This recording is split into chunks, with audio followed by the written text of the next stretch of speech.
Alrighty, welcome back everyone. We just talked about those two Big Ten matchups. Michigan and Illinois get big time wins to start their Big Ten play, and it's going to be really fun to watch those teams going forward. I think they're both teams that are likely still on the outside looking into the playoff, but that could change on one Saturday when they play each other, actually. So, will definitely be interesting to watch those teams, but let's get into all the upsets that happened this past weekend because there were plenty of them, and we have to jump in really quick here because there's so much to get to. And we'll start with that Missouri Vanderbilt game. Missouri does get the win in overtime, 30-27, on a missed field goal from Vanderbilt. This Missouri team just keeps getting away with wins, but they are cutting it way too close. They're one of those teams that, this is Vanderbilt. You're going to have to play a number of teams coming forward. You have to go to South Carolina. You have to play an Arkansas team that is going to be tough. You have to play, obviously, an Alabama team, and then Oklahoma at the end of the season. There are too many games to be playing this level of football for Missouri. If they want to make the playoff, if they want to make the SEC title and do all the things that they're more than capable of doing, they have to play better football than this. There are so many things that have to be cleaned up, and I think this schedule sets up nicely. Obviously, if you've heard anything about Missouri, it's that schedule is, I don't want to say easy, but on the easier side of things in the SEC. And if they can get that Alabama win, then they're really off to the races. Now, I do think that if they play that level of football, there's not going to be much of a conversation to be had. I think there's going to be enough places where they can get tripped up that it's going to be a tough season for them. That being said, there's a number of things that can just be tweaked a little bit, and this team can definitely hit the race. It just feels like they're not quite as scary as they could be offensively. Feels like that defense, the hits that they took this past offseason are starting to show themselves a little bit more now. And Diego Pavia are going to be a problem. And Vanderbilt. Diego Pavia and Vanderbilt are going to be an absolute problem for pretty much every team in the SEC. There's not going to be a weekend where you don't look up and Vandy's not giving someone just a little bit of a fit. And it's not necessarily that I think they're going to win a big time game this year. Maybe they will. I think there's a number of places for them to possibly spoil a big time team's season, but I think it's one of those teams that every team is going to have to come on their P's and Q's. They're going to have to make sure that they're ready to roll in that game because if you're not, Vanderbilt's going to take full advantage and force you to overtime like they did with Missouri. So Missouri has stuff to figure out. No two ways about that. I think it's possible that even a 10-2 season doesn't quite get them into the dance because of that schedule, although I'm not overly worried about that. I think you're 10-2 in the SEC. That probably gets you in, but it's definitely one of those things to watch. I was a little bit worried about Missouri's defense coming into this season. I'm a little bit more worried about their offense going forward, and I don't really know why that's the case. They have so many different game changers on that offense, especially at the wide receiver position, but they haven't been able to get really anything going. They've gotten a couple of moments here and there, but consistent offense that is supposed to be as dangerous as this offense is, not quite hitting that mark, at least as of yet. I think they still have plenty of ways to grow and are going to be a dangerous team this upcoming year, but as of right now, they're not necessarily playing the elite football they need to play to get into the playoff the way they want to. And then we had another ranked team that really struggled this past weekend. Northern Illinois goes down in overtime to Buffalo. The Cinderella story comes to an end for the Huskies. Hate to see him go, but it was a very fun little couple of weeks there. Really great job from Buffalo, and especially Pete Lembo, who came over for Maurice Lindquist when he took that job down at Bama.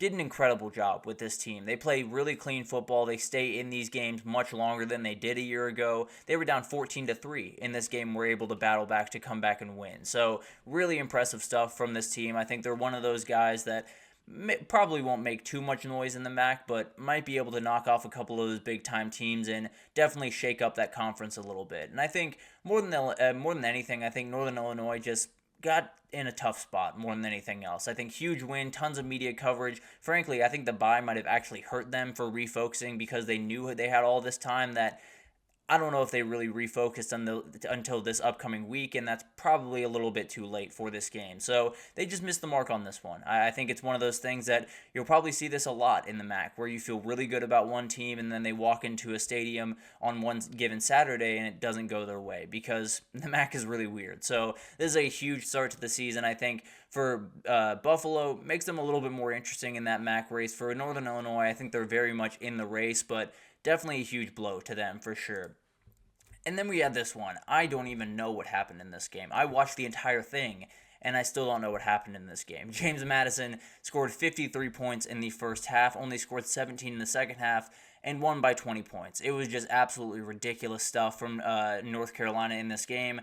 They just got dominated. It was absolutely insane. It was one of those things where if you flipped the jerseys, or if you had no jerseys on at all, you would think one team was Power 5 and one team was Group of 5. You would flip those teams. I can absolutely promise you that, particularly that quarterback, Alonzo Barnett the third, really incredible stuff. And Bob Chesney does really, really good stuff over there at James Madison in short time, coming over from Holy Cross. And it was a lot of things to figure out over there at James Madison. A lot of stuff walking out the door, a lot of players walking out the door, and he was able to figure it out. Really, really incredible stuff. And Alonzo Barnett was incredible in this game. 22 for 34, 487 total yards, 7 total touchdowns. He was all over the place. He was absolutely incredible, and it was a clinic against this UNC team that, for whatever reason, just cannot figure it out. There's some talks around Mac Brown possibly retiring. Obviously, we will touch on that if that does become reality.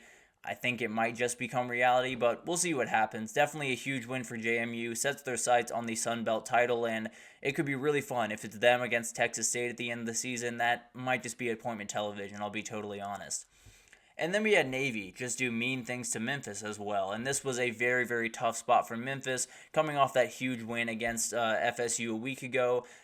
They didn't even play that great of football a week ago. I'll be totally honest. They won that game at FSU, and absolutely huge for them, no doubt about that. But the reality is they did not play all that clean, and it really showed itself on Saturday because Blake Horvath ran absolutely crazy on this team. Went 9 for 12 passing the ball, but had 192 passing yards, had 211 on the ground, had 6 total scores, 4 on the ground, 2 through the air.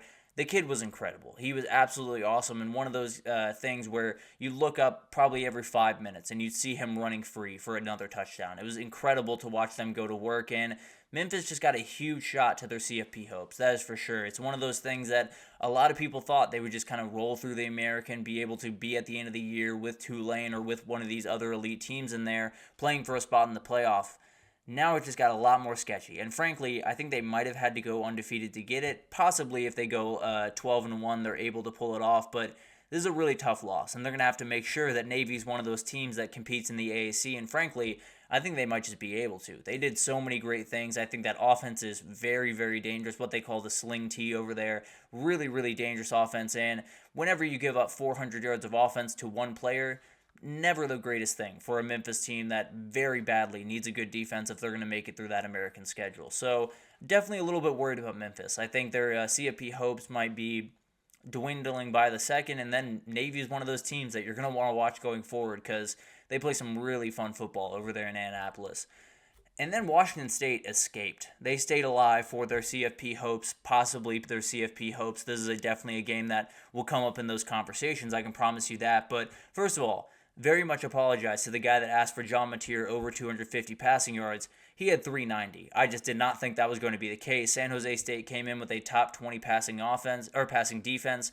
I thought they would be able to do a little bit better, but John Mateer was absolutely incredible. Emmett Brown was incredible on the other side, who actually was a Washington State quarterback last year. That quarterback room in general was crazy. Emmett Brown, Cam Ward, as well as John Mateer in that Washington State room a year ago, but now they've kind of spread out all over the place, and it was a really, really awesome game. It was one of those games, probably the game of the week, maybe the game of the year thus far. It was a really incredible game, back and forth, and one of those that you just needed the guy to make those couple of plays, and that was John Mateer. He 26 for 46, not necessarily an incredible day passing the ball, but 501 total yards, 6 touchdowns, definitely does the trick. There's no doubt about that. He was incredible in this game, and their CFP hopes stay alive just for a little bit longer. This is one of those teams that I've kind of fallen in love with throughout this season. They're so much fun to watch. John Mateer is absolutely appointment television, so if you haven't watched him yet, go ahead and do yourself a favor and go watch him, but he's really incredible, and this team is getting more and more interesting by the week. They keep winning these games, and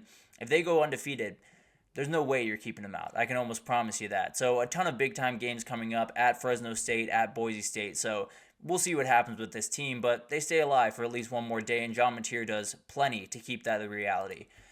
And then A&M escaped. This is a Bowling Green team that is really good, frankly. I'm not even going to talk down on A&M too much in this game because this is a good Bowling Green team. This is a team that I fully expect to be very much in the mix for the MAC, and I might just pick them right now if I was picking the MAC championship. So a really impressive team, pushed Penn State to the limit, and then came over to A&M and did the exact same thing. And the guy at the center of it is Harold Fannin Jr. This kid is incredible. This is a kid that not only do you have to watch the rest of the season, you're going to be seeing him on Sundays. He's really, really an impressive player. And frankly, I knew the name. I was not watching him nearly enough. He had 8 catches, 145 yards, a touchdown in this game, and looked like he should be on the A&M roster. And frankly, I bet A&M probably wants him on that roster right about now. He is really incredible, and one of those things that I think when you look up at the end of the season, he could be a guy that might have the numbers for a John Mackey type award season. He was really, really awesome, and one of those guys that I know he's group of 5. I know he probably won't get the Mackey award.